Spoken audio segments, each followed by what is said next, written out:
Então, vamos verificar aqui. Estamos ao vivo lá. Então, meu boa noite a todos que estão nos assistindo, que estão acompanhando a nossa live e que acompanham o nosso mandato.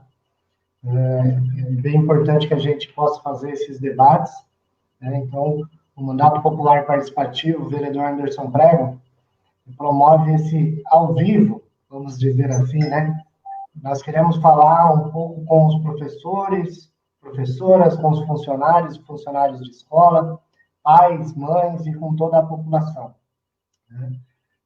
Nós registrar aqui que nós defendemos uma educação pública de qualidade, a valorização dos profissionais da educação, e hoje nós convidamos para fazer esse debate aqui comigo, né, a professora Ana Lúcia Zambão, que é conselheira do Conselho de Acompanhamento e Controle Social do Fundeb, é presidente do Conselho Municipal de Educação de Piraquara e também presidenta do Núcleo Sindical da PP Metronorte, além de ser uma ativista muito aguerrida aí na defesa da educação pública.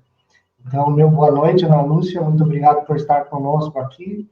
E eu quero abrir agora para você fazer a tua saudação e a sua saudação inicial.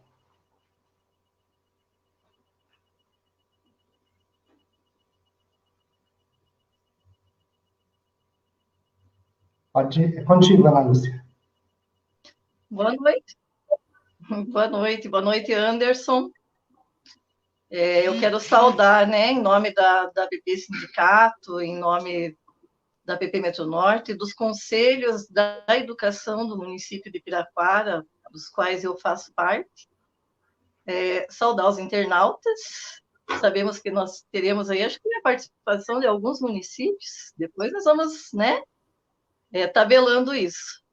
E dizer que é um prazer, sabe, Anderson? Eu sempre falo que eu tenho muito orgulho de conhecer você, de conhecer o seu mandato. Você que é um funcionário de escola, né? E está aí no mandato que a gente acredita, né? Um mandato participativo. Então, eu já agradeço de antemão essa participação. Dizer que eu estou aqui representando vários segmentos e vamos lá, vamos conversar sobre o novo Fundeb. Isso daí, Ana Lúcia, muito obrigado, né? É bem importante para a gente fazer esse debate de uma educação pública e, sobretudo, sobre o que financia essa educação pública, né? Então, eu queria abrir para você, apresentar para a gente um pouco do que é esse Fundeb, o que significa o Fundeb, para que ele se destina, como que é isso, Ana Lúcia? Então, a gente precisa fazer um resgate histórico, né, da educação, do financiamento da educação. A nossa Constituição ela é muito nova, né, 1988, então é tudo muito novo, e nós não tínhamos um financiamento de educação que desse conta das nossas demandas. Nós tivemos a aprovação do Fundef, que ele durou 10 anos, e que foi um grande avanço na época para nós. Quem lembra do Fundef sabe, mas ele tinha um problema. Ele era fundo de manutenção, né, do ensino fundamental e deixava de lado naquele financiamento a educação especial, a educação de jovens e adultos e a educação infantil. Com o passar, né, com o término do Fundef, foi aprovado, graças aos movimentos dos quais nós fazemos parte, né, nossas confederações, nossos sindicatos, enfim, foi aprovado o Fundeb, né, que veio substituir o Fundeb.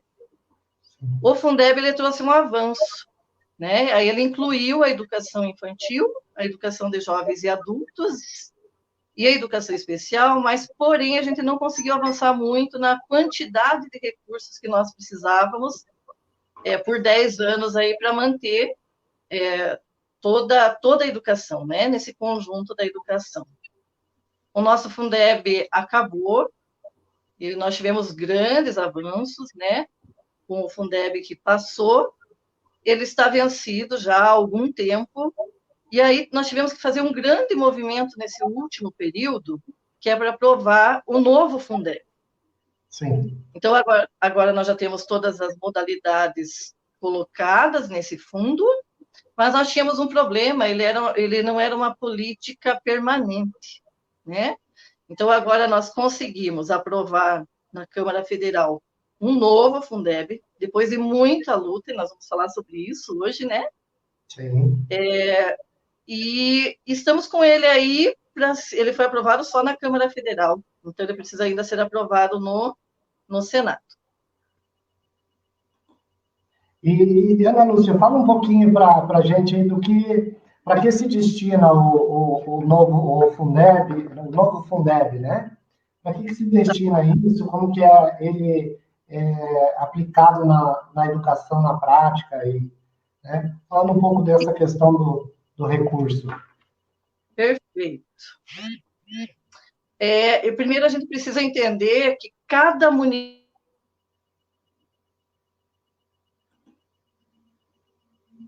o Fundebs.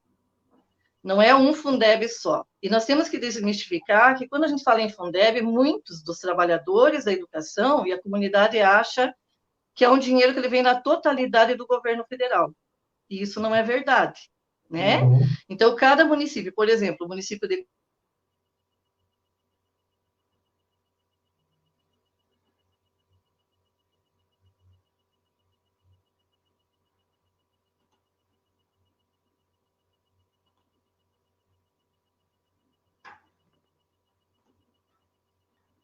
muitos dos trabalhadores da educação e a comunidade acha que é um dinheiro que ele vem na totalidade do governo federal.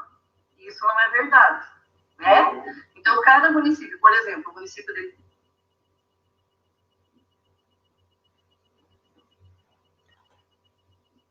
Eu acho que está com um pouco de problema a tua câmera aí, Ana Lúcia. Tá aparecendo preto.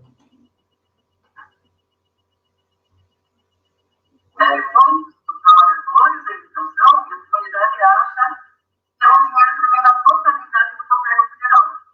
Isso não é verdade, né? Então, cada município, por exemplo, o município de... Oi? Tá me escutando, Ana Lúcia? Que eu acho que deu uma travada aqui.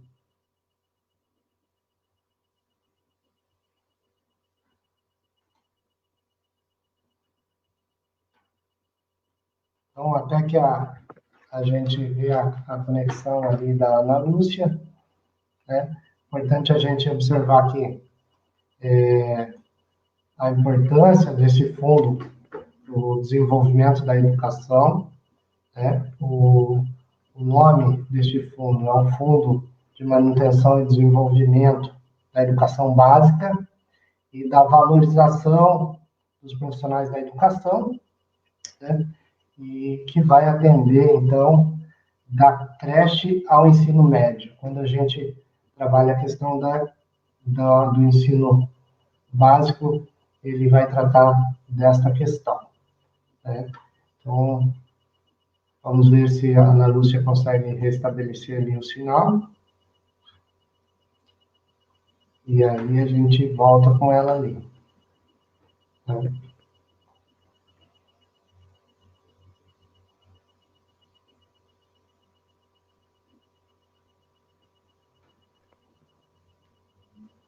Oi? Olá. Caiu um pouquinho ali. Você está conseguindo me ouvir? Né? Tá dando alguma instabilidade na internet. Peço desculpas aí, não sei. Não, fica tranquilo. Então, mas como eu ia falando, Anderson, estou normal. Pode continuar, Ana Lúcia. Então, eu estava explicando que cada município tem o seu Fundeb. Vou citar o exemplo de Piraquara, né? Uhum. Nós recebemos no ano 45 milhões do fundo, que é um fundo para você manter a educação básica, né? Do infantil ao ensino especial, a educação de jovens e adultos. Sim. Mas desses 45 milhões, 25 milhões já é do fundo de Piraquara. Então, daí nós recebemos mais 20 milhões, né? que é da composição dos fundos dos outros municípios que arrecadam mais. Colombo, eu estava observando, e também tem o seu fundo, né? Mas, assim, é para manter o quê? A folha de pagamento de todos os profissionais que efetivamente atuam nas escolas e nos centros municipais de educação infantil. E se sobrar recurso, porque nós vamos falar sobre isso, né? O mínimo de 60% é para a folha de pagamento, não pode ser menos que isso. E se sobrar recurso, aí então investe em infraestrutura, que tem daí, né, que pode pagar a questão de manutenção das escolas, dos CMEs, comprar materiais, enfim, pagar questões que são realizadas especialmente, né, e não é nem preferencialmente, prioritariamente nas escolas e nos centros municipais de educação infantil. Sim. Então, eu vou aproveitar agora, Ana Lúcia, para falar um pouco. Tem bastante pessoas aqui, bastante pessoas de Pirapara também. Acho que a Ana Lúcia caiu de novo lá. Estamos com um probleminha de conexão, mas já reestabelece. Então, eu queria agradecer aqui a Gisele Simon, o Eric de Paula, a Débora, a Franciele Rodrigues, a Kátia Cristina Cordeiro, a Fernanda Carvalho, Ana Maria Queiroz, Rose Belão, o Hélio da Silva, que é do Núcleo Sindical Metronorte, a Damares Zeni, Lorena Tresca, Reni, Paulo César Ferreira. Então, tem bastante gente aqui participando da nossa live. Né? A Ana Lúcia teve um problema de conexão ali, mas assim que reestabelecer, ela entra e a gente continua o debate. Mas é importante a gente observar, né, que foi feito um grande debate sobre a questão do novo Fundeb, os movimentos sociais pela educação pública, os sindicatos, entre eles aqui, eu quero destacar a PP Sindicato, também a PP Sindicato que estava à frente dessa mobilização aqui no Paraná. Oi, Ana Lúcia, tudo bem? Então, eu estava apresentando aqui... Pois olha, homem, que instabilidade dessa internet, perdão. Não, às vezes acontece, né? A gente está passando por essas situações, né? Às vezes na sessão da Câmara também cai e a gente tem que dar conta ali e continuar, né? Mas eu estava falando, Ana Lúcia, até esperando você entrar novamente, que a importância que foi a mobilização feita, a mobilização popular feita, né? E aqui eu estava trazendo uma lembrança aqui da PP Sindicato e todos os seus núcleos sindicais, inclusive o núcleo sindical Metronorte, do qual você é presidenta, né, nessa mobilização da defesa do novo fundo, do novo Fundeb, que para a gente é bem importante. Mas, Ana Lúcia, o pessoal ali estava vendo que travou um pouco o áudio, e se você puder falar, então, continuar falando da questão dos fundos e não do fundo, seria importante para que a gente possa ali esclarecer todos e todas que estão participando. Então, Anderson, então vamos continuar falando desse novo fundo, né? O novo Fundeb, ele trouxe alguns desafios para nós, e um foi esse, né? De aprovar até chegar à Câmara Federal. O que nós propunhamos enquanto organizações que defendem um financiamento compatível com as nossas necessidades na educação. Nós defendíamos, por exemplo, né, que a União, que é o governo federal em si, que ele passasse a contribuir. Hoje o governo federal contribui com 10% apenas para o fundo, e é o que mais arrecada, né? A União é a que mais arrecada e ela compõe, no fundo, apenas 10% do nosso 100% do fundo. Então, a nossa luta é que ficasse em 50% a União, de contribuição para o Fundeb. Sim. Mas nós não conseguimos tudo isso, é óbvio que não, né? Então, nós saímos desse 10% e fomos para 23%. Então, a União passará a contribuir, além dos 10% que ela já contribui, com mais 13%. Isso foi um avanço? Foi, né? Não é o que nós queríamos, não era o que nós precisávamos, mas foi um grande avanço. Sim. Mas isso trouxe algumas amarras, Anderson, isso que é o nosso problema, né? Quando na Câmara Federal estava de 10 para 20, que era a proposta que chegou à Câmara, e aí o governo resolveu colocar mais 3%, ele amarrou esses 3% a mais em questões que nós não defendemos no fundo. Um deles é a meritocracia. Sim. E o que seria essa meritocracia, né? É você pegar as escolas e ranquear as escolas, fazer uma... Eles dizem que não, mas é isso, né? A escola que se sobressair no IDEB, ainda eles não regulamentaram direito, mas a proposta é essa: aquela escola que se sobressair no IDEB, ela recebe um pouco a mais. E nós sabemos, né, quem conhece Colombo, quem conhece os municípios que estão participando aí, sabe que essa questão da escola não é eu querer que a minha escola seja melhor, é eu conseguir que ela seja tão boa quanto a gente deseja, né? Porque depende de muitas questões culturais, econômicas, sociais. Então, esse é um problema. Mas nós conseguimos esse avanço. A outra questão é que nós saímos hoje, né, de um Fundeb, então, que ele era um Fundeb transitório, sim, e agora ele vai para a Constituição Federal, ele torna-se permanente. Essa foi a nossa grande conquista, né? Nós vibramos muito com isso, você sabe disso. Sim. Porque você não fica mais suscetível aos governos, né? Ele passa a fazer parte da Constituição e nós teremos ele para sempre e vamos, é claro, na esperança de aprofundá-lo. Então, esse foi um ganho também. A outra questão é que nós tínhamos o mínimo de investimento exigido com folha de pagamento para os professores, era 60%. Nós saímos de 60% para os professores para 70%, mas é para todos os profissionais da educação.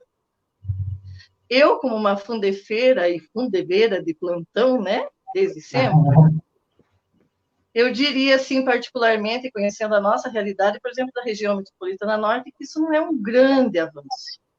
Mas não é um grande avanço para os municípios que já investem mais que 80% com folha de pagamento para os professores. Exatamente. Mas nós temos municípios que investem o mínimo, só 60%, e descuidam da carreira dos funcionários. Exatamente. E aí os funcionários não avançam. Então, hoje, para alguns municípios, isso é um grande avanço. Você colocar que vai ter que investir, no mínimo, 70% para professores e funcionários na folha de pagamento. Também é um avanço, né? Sim. Então, nós tivemos algumas conquistas, sim, e isso nos deixa bastante satisfeitos. É interessante isso que você fala, Ana Lúcia, que veja só, né? Nós temos a projeção do Fundeb em Colombo para 2020, o gasto com a educação em 2020 em 180 milhões em Colombo. Destes, 130 milhões são especificamente do Fundeb. Então, a gente observa o quanto que é importante esse Fundeb para desenvolver toda a nossa educação, né? Para construir toda a manutenção e o desenvolvimento da educação básica. Temos aqui algumas pessoas, Ana Lúcia, que deram boa noite, tem bastante gente, nós estamos com 55 pessoas online, aqui bastante gente de Piraquara, peço desculpas se eu esqueci de falar de alguém aqui, mas tem a Raimunda Maia, está presente aqui conosco, o Diogo do Rocio, Rosimere, a Francesca Cardoso, que é do CEMEI de Piraquara, nosso CEMEI de Piraquara, a Dione do Rocio, a Berenice Michel, a professora Léo aqui de Colombo, a Vanessa Dana Macemo. Aqui a gente tem uma série de pessoas que que estão dando boa noite aqui. A gente gostaria de observar que nós vamos responder, na medida do possível, os questionamentos que vierem, né? Porque esse é um debate que é construído junto com todos e todas. Tem uma observação que foi feita aqui, Ana Lúcia, que é assim: as demandas da educação são inúmeras. Precisamos de mais investimento a fim de proporcionar uma educação de qualidade que tanto sonhamos, diretamente aos nossos estudantes.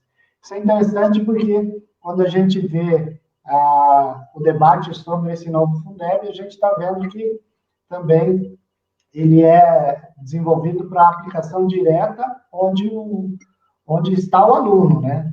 Então, ele é feito para, como a Ana Lúcia abordou aqui, como a gente tem bastante servidores aqui, professores, funcionários, passou de 60% agora para 70% o mínimo, né? Antes era 60%, agora o mínimo com gasto para a educação. O governo federal passou agora de 10% para 23%, né? Como você bem observou, Ana Lúcia, entre os entes federados, aquele que mais arrecada é o governo federal. E por muitas vezes ele vem nos municípios e quer fazer uma construção de alguma coisa, né? A gente sabe que construção é algo muito simples. Agora, a manutenção do ensino é que a gente precisa que o governo federal esteja presente. Então, isso é uma grande vitória, aumentar para 23%. A gente sabe que é gradativo, né? Não vem os 23% de uma vez, que é uma pena, mas é gradativo e isso também é importante para a gente. Queria que você falasse um pouquinho de agora, que foi incluído nessa questão, o CAC, né? O custo aluno qualidade, para você observar um pouquinho sobre isso para a gente dialogar aí com o pessoal. Então, essa foi também uma das grandes conquistas, né? Eu acho que além de tornar permanente, porque nas conferências nacionais de educação, nós começamos essa discussão do custo aluno-qualidade nas conferências municipais, depois nas conferências estaduais. Você participou conosco, inclusive, né, de uma das delegações. Eu vejo que o Erickson está acompanhando aqui de Piraquara também, que foi conosco. Tem outros professores que estiveram lá em Brasília conosco, participando de conferência, né? E nós defendíamos um custo aluno qualidade, que é aquele que realmente considere tudo o que é necessário para que a gente possa manter o ensino, né, na educação pública e do infantil até enfim, né, os Fundebs. E essa foi o nosso grande embate na Câmara Federal, porque eles não queriam aprovar que o nosso custo aluno ano, né, que hoje está em torno de R$3.000 por estudante ano aí, na maioria dos municípios e do estado, 3.000 e pouco, depende do município, né? Que ele considerasse tudo que é necessário, desde o profissional que é necessário, a manutenção das instituições, em tudo, né? Tudo que se faz necessário na educação. E foi difícil convencer os deputados federais de que isso era importante. Mas foi aprovado, né? E foi outra comemoração nossa. Então, se não fosse pelo custo aluno-qualidade, nós teríamos menos do que esses 23%. Sim. Menos que 13% a mais, que virá 2% ao ano até 2026, né? Eles nem vão mandar os 13% de uma vez só, é 2% ao ano. Então, aprovar o custo aluno-qualidade é uma grande vitória das conferências de educação. E quem propôs, Anderson, eu quero lembrar tudo isso, né, foram as nossas organizações. Nós temos a professora Andréa Gouveia e toda a equipe dela da Universidade Federal aqui do Paraná, que sempre fizeram essa defesa conosco, né, a gente sabe disso. Bem importante. Também, Ana Lúcia, quando a gente debruça sobre a leitura do novo Fundeb, a gente vê também que foi mantido o piso salarial do profissional do magistério, né? Essa lei do piso também foi um debate muito grande que nós, enquanto educadores, fizemos, né? E aí, em diversos momentos, até que se estabeleceu lá o piso do magistério, né? E também é importante aqui a gente exemplificar a questão também dos planos municipais de educação, né? O quanto que houve de luta nisso e para chegar onde a gente chegou, né? O grande debate dizia assim, como que se financia a educação? E aí a gente tinha o debate dos 10% do pré-sal, do royalties do pré-sal, a gente tinha uma série de coisas que foi perdido ao longo do caminho. Mas agora, né, neste momento, a gente sai um pouco mais aliviado com esse aumento da participação do governo nessa questão. É bem interessante um dado que você trouxe ali, que o governo também vai fazer agora, essa questão do meritocracia, que é isto, ao meu ver, ele trata com desigualdade, né, os municípios. Veja, aqui, os municípios que alcançarem o índice do IDEB, né, ele terá, o município e o estado, né, ele terá um aumento ali, ó, se não me engano, é 2,5%, né, sobre os recursos repassados. Mas veja, se o município ele não alcançou o IDEB, era esse município que precisa de investimento, nós precisamos melhorar isso. E nós sabemos que o debate sobre educação, ele só é feito se a gente conseguir o aumento do financiamento. Queria que você falasse um pouquinho dessa questão, aprofundar um pouco dessa questão do mérito e quanto isso faz de prejuízo para a nossa educação pública, né? Eu quero pautar duas questões, Anderson. Uma que você falou do piso, né? Sim. Do piso do magistério. Mas, infelizmente, Anderson, essa pauta não está vencida. Sim. Nós estamos com o piso sob ameaça, né, na Câmara Federal.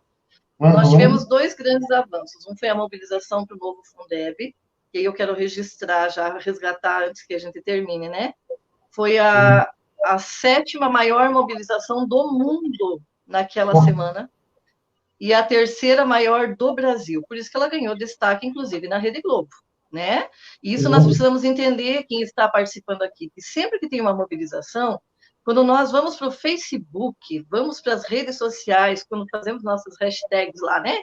E vamos compartilhando e marcando amigos, isso tem uma influência muito grande. Então, eu queria falar sobre isso, né? Então, nós mostramos a nossa força. Quando você falou do piso, Anderson, está sob ameaça. Está sendo discutido na Câmara Federal e eles querem mudar a forma de compor o piso, né? Que o nosso piso não seja mais pago de acordo com o custo no ano, mas sim pelo índice da inflação, o que isso vai diminuir consideravelmente o reajuste, né, o ajuste anual do piso do magistério. E em relação à meritocracia, é desigual até entre os municípios, Anderson, né? Se nós pegarmos municípios aqui da nossa região, você falou da importância do Fundeb para Colombo, que é a mesma importância para Piraquara, que é a mesma para Quatro Barras, né?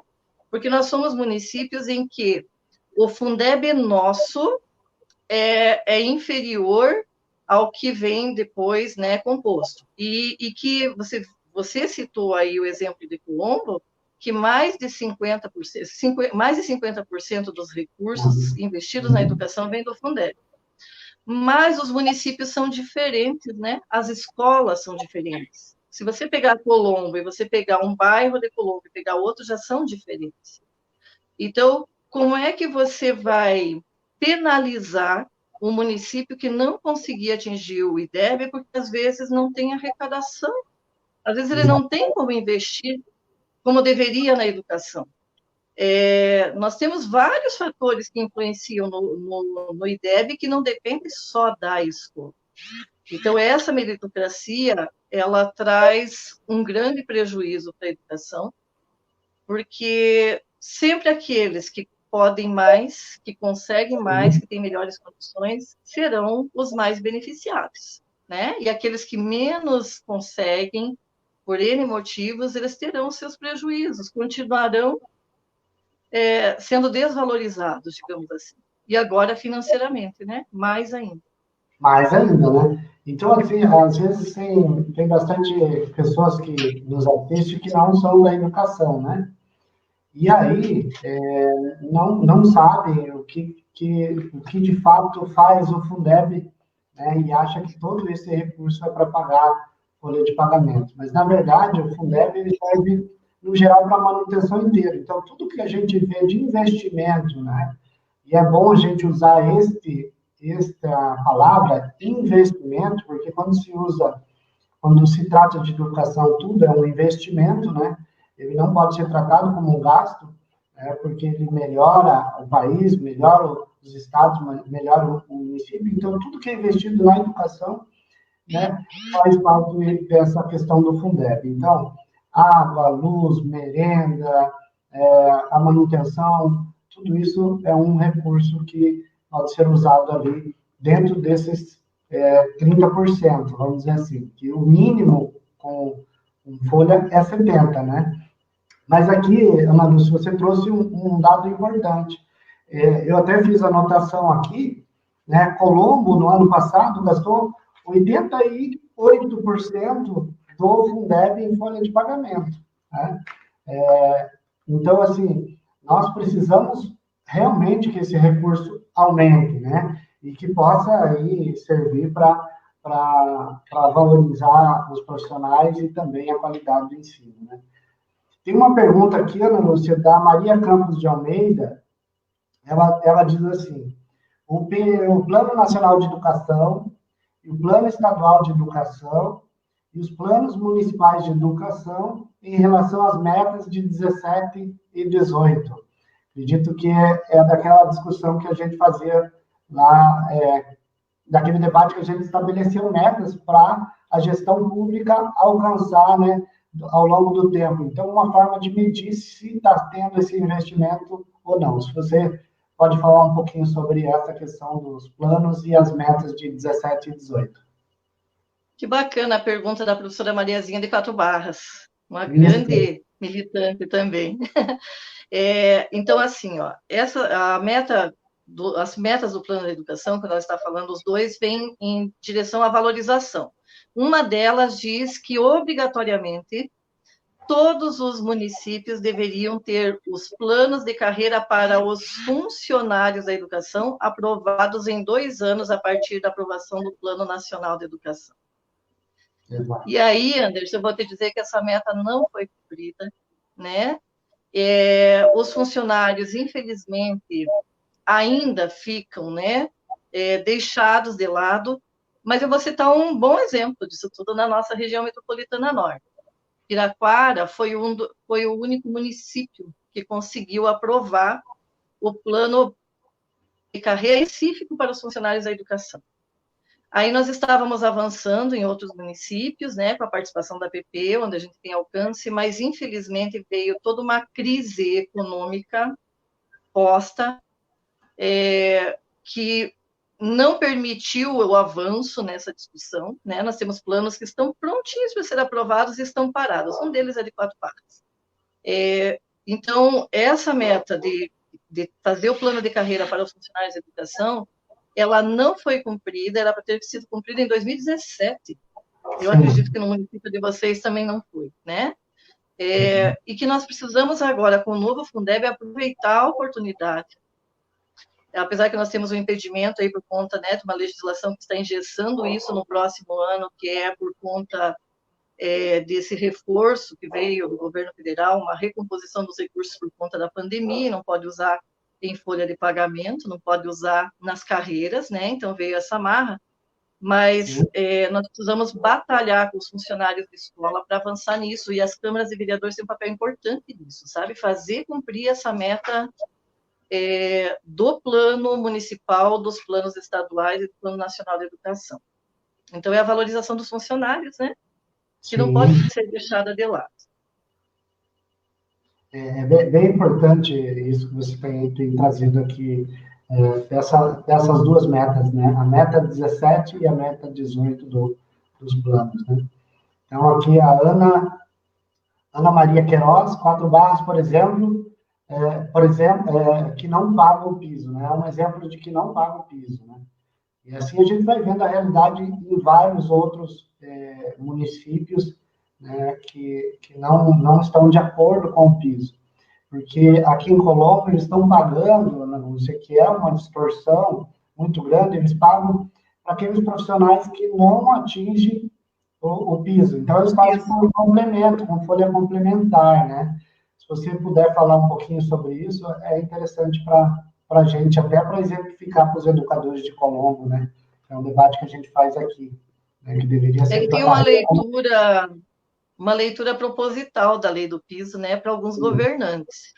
Tem gente que entende assim: se eu já pago o piso atualizado, né, no início da carreira, eu não preciso pagar para todos. Então, eu só pago para aquele que não atingir no ano o piso mínimo nacional. E isso são vários municípios que fazem isso, infelizmente, tá?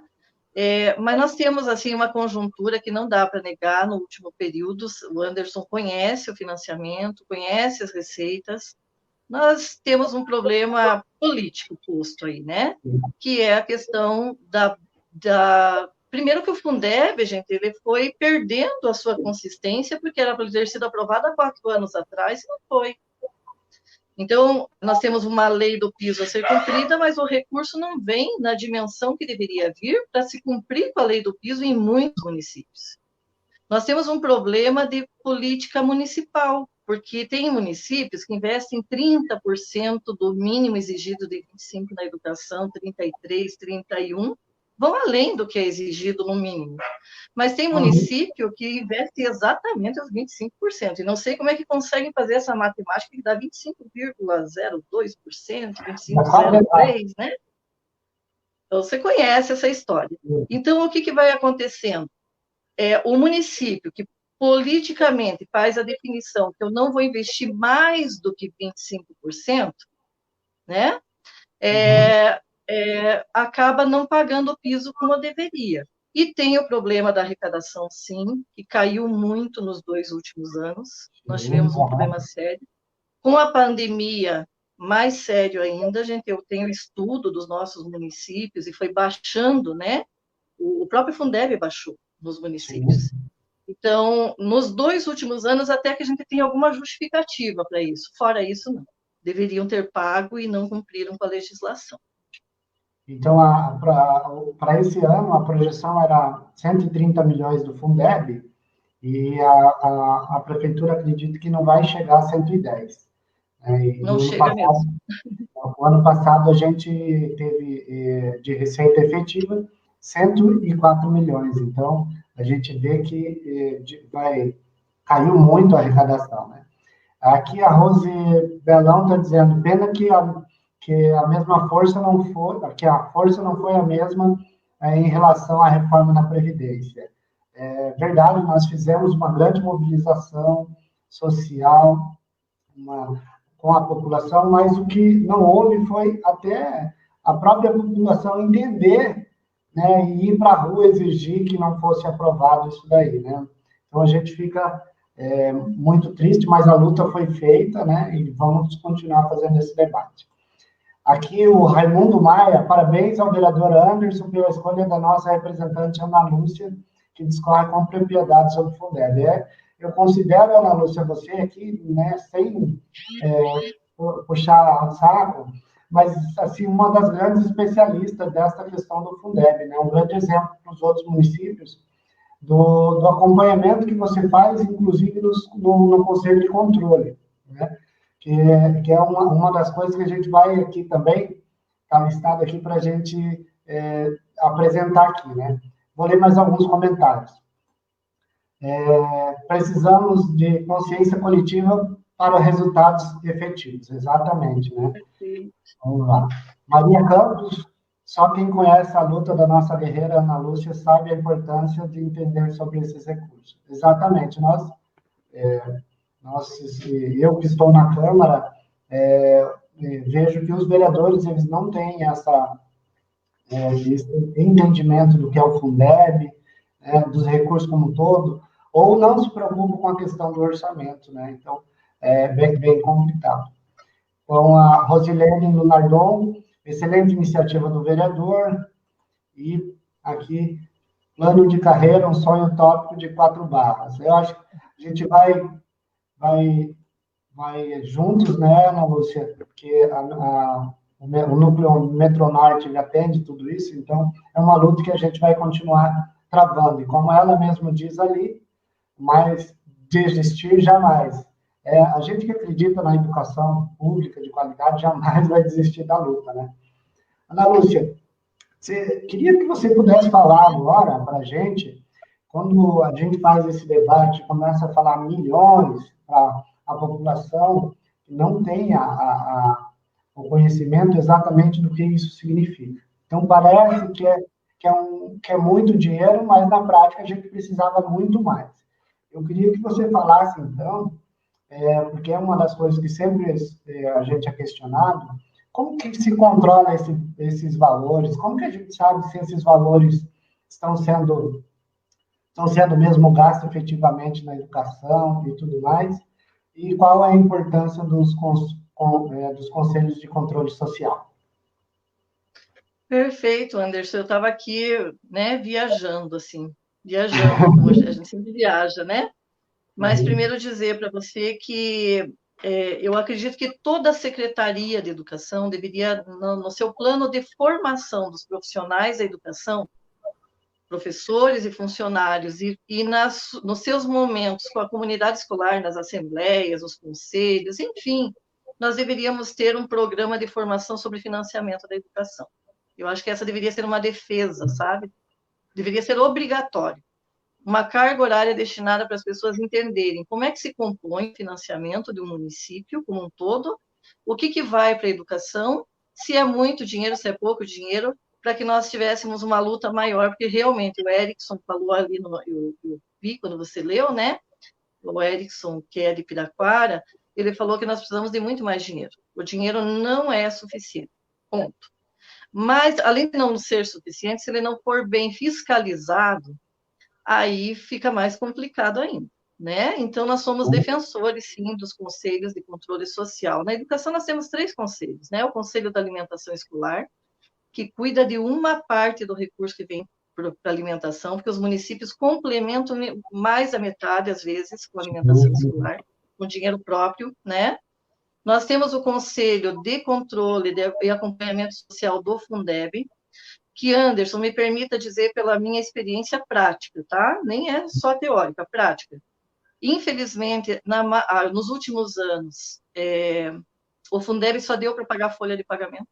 Quando você falou em 88% ali, me desculpe, se você olhar daí a prestação de contas, você vai ver que tem meses que o município de Colombo, assim como os outros, teve que pegar parte da folha de pagamento e pagar com outros recursos da educação, porque o recurso que chegou no mês não contemplava. Daí, no fechar as contas, deu 88, mas se ele fosse pagar todo mês a folha completa, não daria para pagar a folha de pagamento, né? Em nenhum município quase está dando.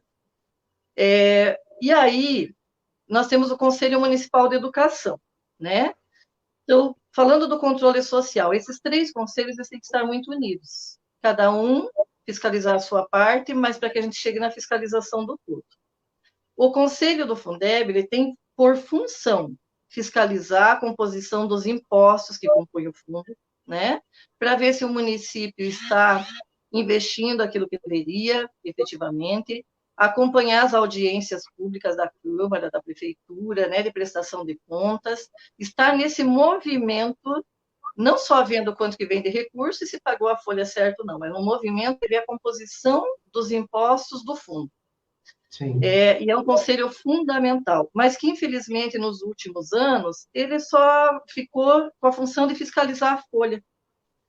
Aí o Conselho Municipal de Educação, que é tão importante quanto, ele tem que fiscalizar o restante dos recursos. Você mesmo citou, né, Anderson, que Colombo, você falou lá da composição de 180 milhões, né, para a educação, ano, era mais ou menos isso, e que 120 é do Fundeb, isso? A projeção desse ano é 180 milhões para a educação e 130 do Fundeb. Pois é. E quem fiscaliza os outros 50 milhões? estão fora do Fundeb para a educação. Quem que fiscaliza os programas nacionais que têm recurso? O transporte escolar, né? O salário e educação, que compõe os recursos da educação. Enfim, quem que fiscaliza? É o Conselho Municipal de Educação que deve fazer a fiscalização desta outra parte. E conversando e dialogando com os outros dois conselhos, com o Conselho da Alimentação e com o Conselho do Fundeb, para entender esse todo, para propor alternativas para o governo, para cobrar e propor alternativas para a Câmara de Vereadores, para que os recursos da educação sejam bem investidos, investidos de acordo com a legislação, e envolver esses atores para que a gente tenha mais financiamento para a educação. Porque senão fica sempre aquela ilusão de que nós temos muito dinheiro que não fazemos porque não queremos, né?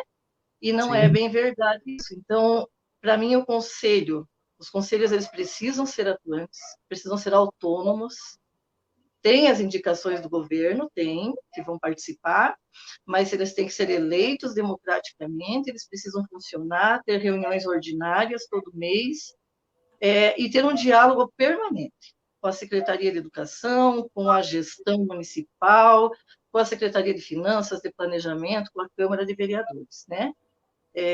Município que não tem conselho atuante tem muito mais dificuldade em gerir os recursos da educação, e os desvios podem acontecer, né? Porque daí não tem a fiscalização necessária.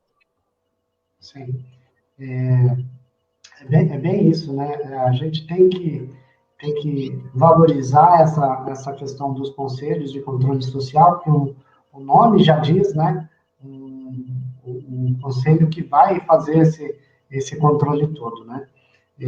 Aqui nós temos uma pergunta bem interessante aqui, Ana Lúcia, que qual a situação quanto o Fundeb ser extensivo às escolas particulares? Isso é real?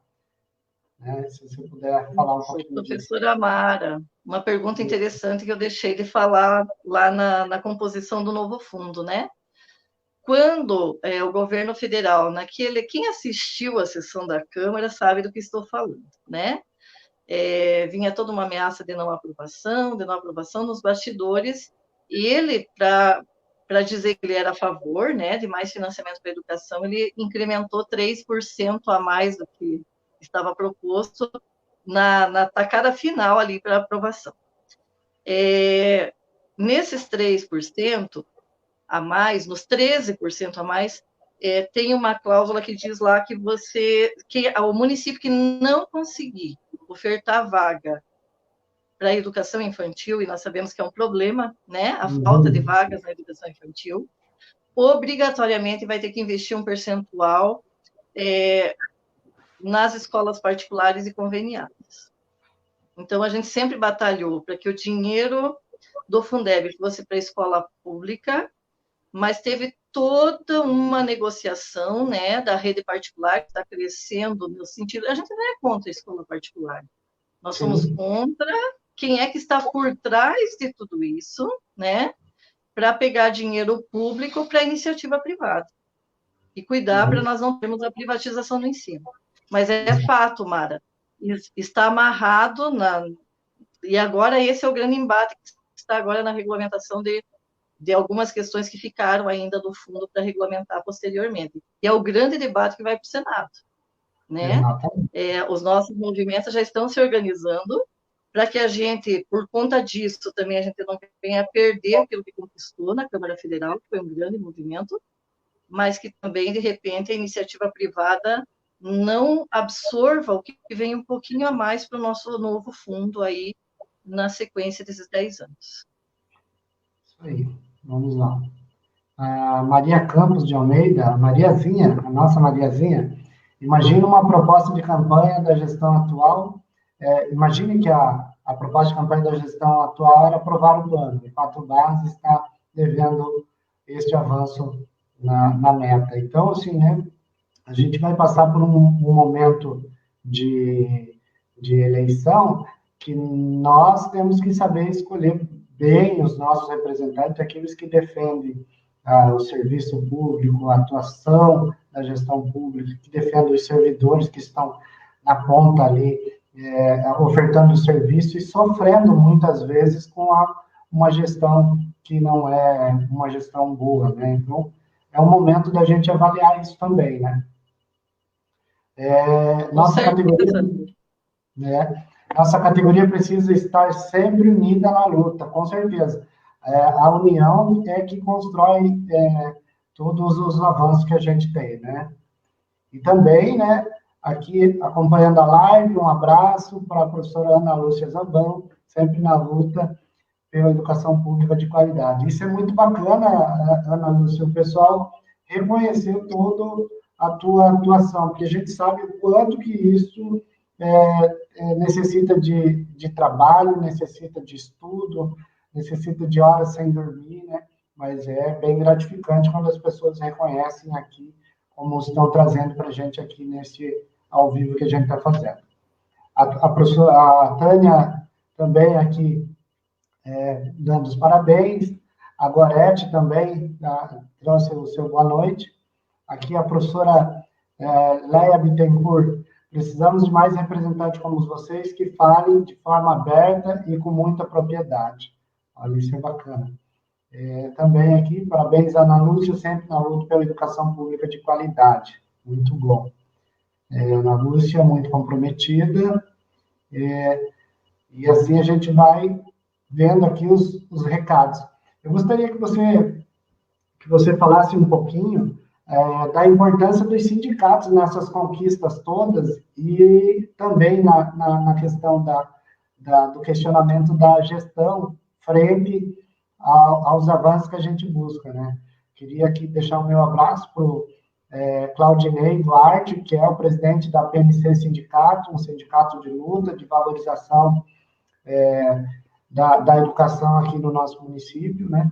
Que está sempre buscando o acompanhamento também, a fiscalização, mas muitas vezes não é aceito pela gestão, né? Não atende, não leva as suas reivindicações para o debate.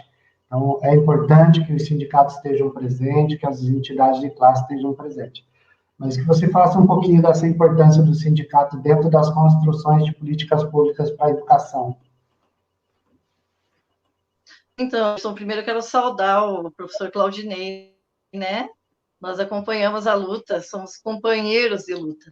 E dizer que esses elogios que vem no chat não são para mim, entende, Anderson? É um reconhecimento importante, sim, eu fico feliz, mas eu queria dedicar todo esses elogios, esse reconhecimento a todos os conselheiros que passam pelos conselhos da educação, aqueles que participam efetivamente, tá? E aos sindicatos, né? Como você falava, vocês aí têm o sindicato, né? Que o Claudinei conduz, aí eu sei com tanto esforço, que não é fácil, né, Claudinei? Nós temos aí a nossa participação na PP Metro Norte, no nosso município nós temos o nosso sindicato, né, que é a PMP. Enfim, você é um sindicalista, né, Anderson? Isso traz um diferencial na hora do mandato, a gente observa isso. Quando se propõe um mandato participativo, é óbvio que você colheu isso, né, a sua militância e que tem um viés lá no sindicato. Sim. Então, eu digo para você que se não fosse os nossos sindicatos tão organizados, e aí eu falo de todos os sindicatos ligados à educação nesse momento da aprovação do novo Fundeb e de outras lutas que nós tivemos, como o Plano Nacional, Plano Estadual, os Planos Municipais de Educação, da nossa Confederação Nacional dos Trabalhadores de Educação, dificilmente nós teríamos a organização que nós temos hoje, e hoje nós não estamos nem trabalhando com conquistas, sabe, Anderson? Hoje, quando nós conseguimos, através do sindicato, manter aquilo que já conquistamos historicamente, já é um grande avanço, porque nós estamos vivendo momentos muito difíceis, a reforma trabalhista trouxe um ataque aos sindicatos, o governo não desiste de atacar a organização sindical, tudo que ele quer é acabar com os conselhos. Nós sabemos que ele já acabou com vários conselhos nacionais de educação, não só de educação, não, mas eu digo conselhos nacionais, né?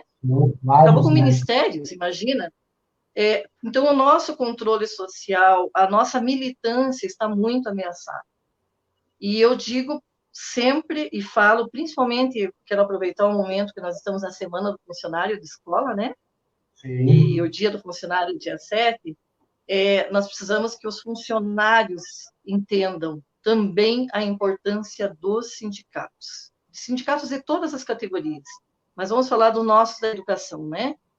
Porque são esses bravos guerreiros que estão lá na pauta com o governo do Estado, defendendo a nossa luta, na pauta nacional, na Câmara Federal, no Senado, defendendo a nossa luta. Nós tivemos esses dias uma live com a presença do senador Flávio Arnes, na PP Sindicato, e nós colocamos a ele, né, toda a nossa plataforma, tudo que a gente acredita que deve ser defendido lá pelo Senado na aprovação do novo Fundeb, por exemplo.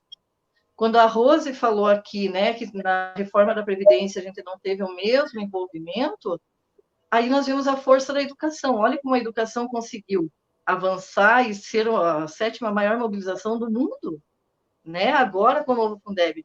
Mas, infelizmente, a reforma da Previdência não dependia só da educação. Não, se dependesse, né, dos nossos sindicatos ali, talvez a gente tivesse tido mais êxito do que teve. Mas é que daí envolvia toda a população. Então, em pautas específicas, nós estamos mostrando a nossa força, estamos muito unidos. Em pauta, mas aí a gente precisa envolver toda a população nas outras pautas também, e nos envolvermos nas outras pautas para nos fortalecermos. Mas sem sindicato, Anderson, nós não avançamos em nada mais, né? Então, viva o nosso sindicato, vamos sempre defender o nosso sindicato e participar, porque o sindicato somos todos nós, não é uma diretoria. Todos nós somos sindicatos. Exatamente, né? O sindicato que constrói a luta coletiva, né? Porque precisa alguma entidade para organizar os seus representantes, né? Então, aqui nós temos o comentário do Raimundo, que ele concorda com a Rose quando falamos que não nos mobilizamos o suficiente para impedirmos a aprovação da Previdência. Mas acho que estamos aprendendo a duras penas, portanto, já percebemos mais pessoas aderindo à luta, né? Aqui a Jones também, que é da educação, né? Apresentando aqui o seu comentário, né? Aqui também a Mariazinha, bem isso, Ana, tem muitos municípios que não entendem o todo, e aqueles que acham que o Fundeb é só 60% e acham que extrapola se passar disso. Esse é bem complicado, né? Porque a valorização do profissional do magistério, ele é crucial para o desenvolvimento de uma educação com qualidade, né? E aqui também, a Carla Vilar, é imprescindível entender o financiamento para uma boa gestão. Tem sido um grande desafio fazer gestão pública em tempos tão difíceis. O recurso não tem sido suficiente para a manutenção das unidades e maiores benfeitorias. Com certeza, né? A dificuldade que a gente vê no dia a dia, né? Das escolas. E a Mariazinha também, ela traz aqui os conselhos, devem ser a mina dos olhos de um prefeito que se diz amigo da educação, pois não só fiscaliza, mas orienta, colabora com a gestão de recursos públicos para a educação pública. Exatamente.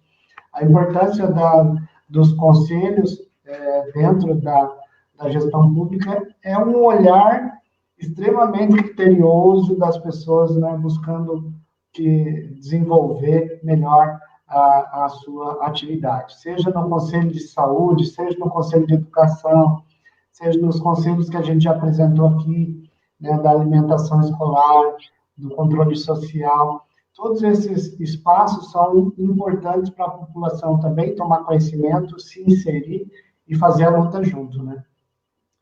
Ana Lúcia, nós estamos chegando aqui já a 1 hora de debate, como passa rápido, né? Nós temos... é um tema que a gente gosta muito de fazer, mas eu queria que você aproveitasse agora para fazer as considerações finais, né?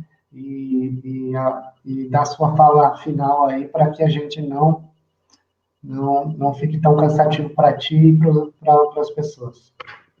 Verdade. Mas é um prazer, sabe, Anderson? Primeiro eu dizer, eu estou vindo hoje de 5 reuniões, né?